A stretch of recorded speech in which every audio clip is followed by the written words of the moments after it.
کیا آپ جانتے ہیں کہ نیویارک میں ایک قصائی ایسا قاتل بنا جس نے قتل کو ایک صنعت میں تبدیل کر دیا؟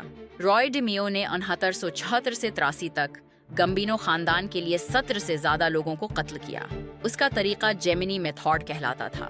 وہ شکار کو اپنے بروکلن کے سماجی کلب میں بلاتا، پیچھے کے کمرے میں فوری طور پر سر میں گولی مار دیتا، لاش کو شاور کرٹنز میں لپیٹ کر خون کے چھینٹے روکتا، چند منٹوں میں لاش کو پاس کے فلیٹ میں منتقل کرتا جہاں ڈیمیو، جو پہلے قصائی تھا، جسم کو ٹکڑے ٹکڑے کرتا۔